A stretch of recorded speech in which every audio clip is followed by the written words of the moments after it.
Beloved Creator of all that is, in gratitude we know the power of the I am. I am, therefore I am. There is no one among us who can deny the power of that eternal presence when spirit and consciousness combine. I am. I am here to be in my joy. I am here to create. I am here in grateful duty through my actions to preserve that which the Almighty has given to the best of my worldly ability. I am for that I am, powerfully, yet humbly at your service. Let it be so, and so it is. Thank you, Thank Charlie. you, Charlie. My pleasure. My name's Ron Vroman. I'm the old white man talking head for the Oregon Statewide Jural Assembly. This is a tutorial to those that got it, to those that understand what's going on. They have a grasp of the situation. They know things are not right and they're looking for a way to fix it. We found it.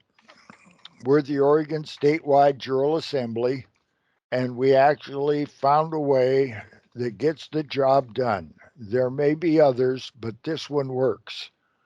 We worked on it for 4.5 years to get it right, and it's right. And we can give it to you, and you can do all of it in 21 days. Paperwork.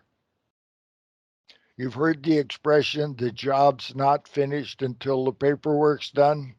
Well, this job starts when the paperwork's done.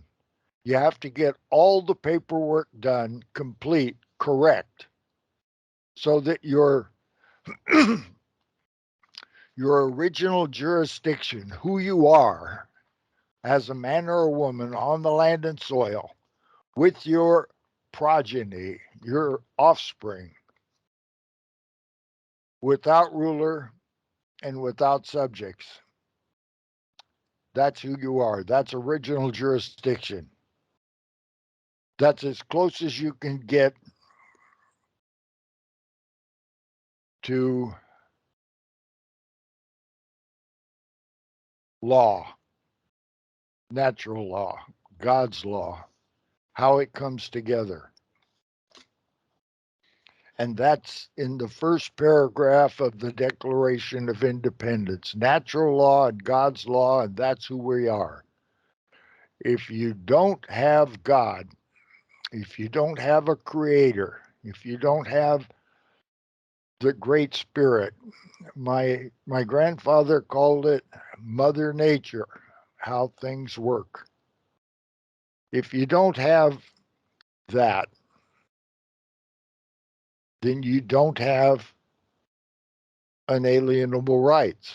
You're not one of us. You're a 14th Amendment citizen. You're a U.S. citizen, the United States, Washington District of Columbia. That's who you are. If you have God, if you have a supreme being, then you have unalienable rights. And they're guaranteed by our Constitution. And it's the United States of America's Constitution.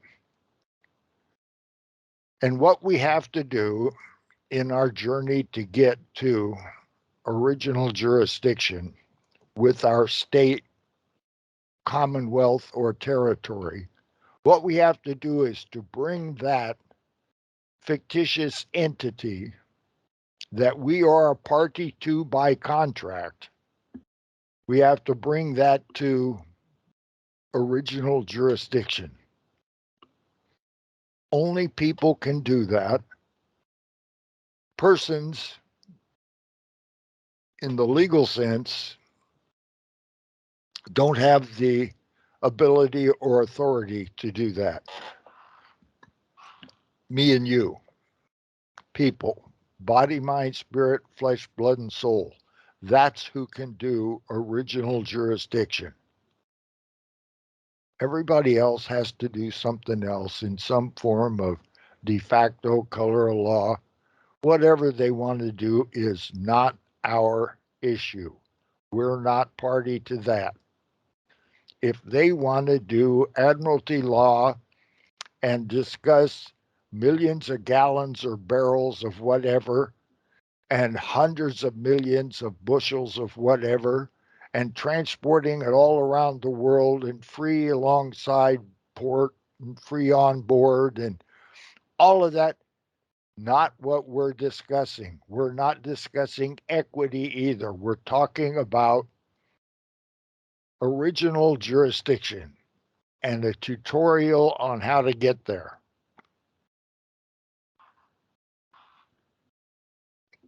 The first thing that you have to do is you have to assemble. I don't care how many you get to assemble with you, but you got to have at least 5. And it's okay if there's lots of other assemblies doing whatever they're doing.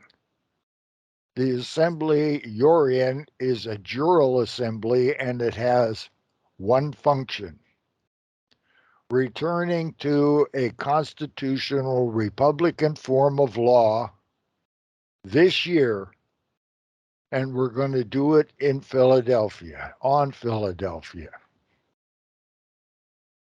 So what happens is all the paperwork has to be done at one time, and it's not that hard. It took us 4.5 years to get our paperwork done. We got it done. It took a long time, and we made lots of mistakes, and we did things over, and we got it right. The reason we know we got it right is nobody has rebutted what we said. Anna says, you don't have to do that. We already did it. But she doesn't rebut what we're saying. Nobody rebuts what we're saying. And we rebut everybody else. And they have no answer. If you make a claim, whatever it is, you make a claim there are 50 states. Now, if I acquiesce to that, then I agree that you have 50 states, and I have those same 50 states because I acquiesced. I don't acquiesce to 50 states. Therefore, whomever made the claim that there are 50 states now has a rebuttal.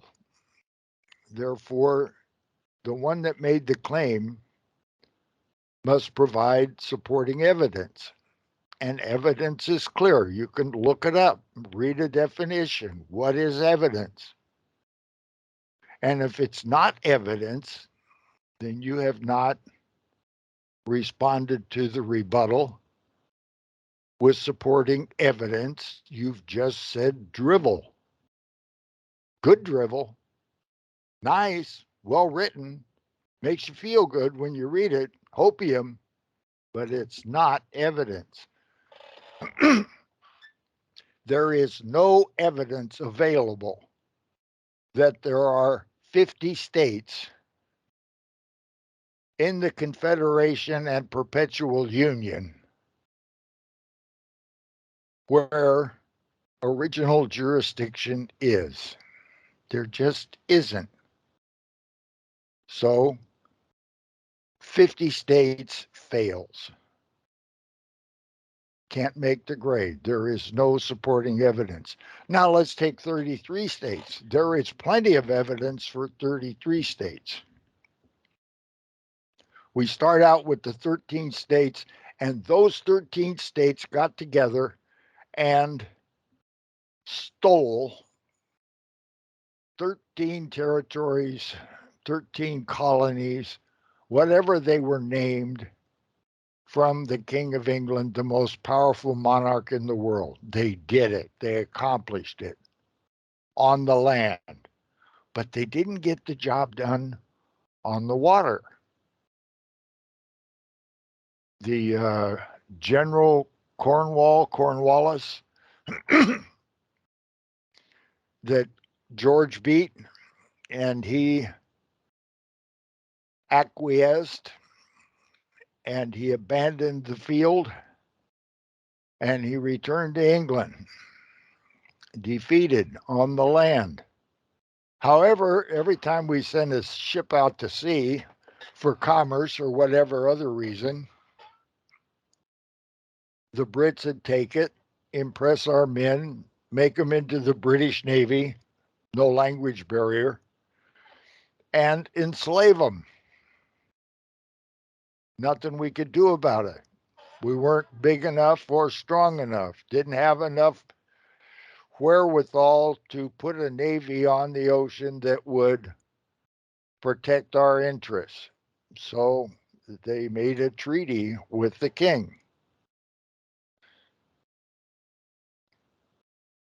But it ensured that we had the groundwork to continue on with what we'd won on the land. And things got better on the sea. So they started the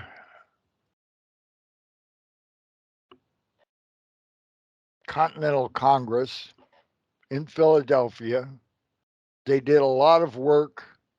They made the Declaration of Independence.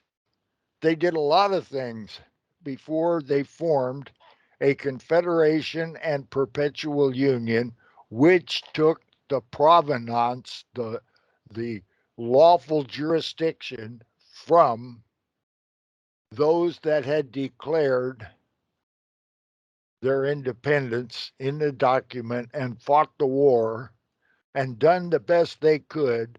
They passed that on to. They do not want to let go of this. They do not intend on losing here. And we do not intend giving it back to them. And then the bullets started flying. Then he jumps out of the car. And he's got both his hands up. And he got out of the car, and he had his hands in the air. He's like, just shoot me then. This is what you want, to shoot me. And they did. They shot him dead. With his hands in the air, and I saw it. I swear to God. He was just walking with his hands in the air. And they shot him. And they shot him dead, and then after he was down on the ground, they shot him 3 more times.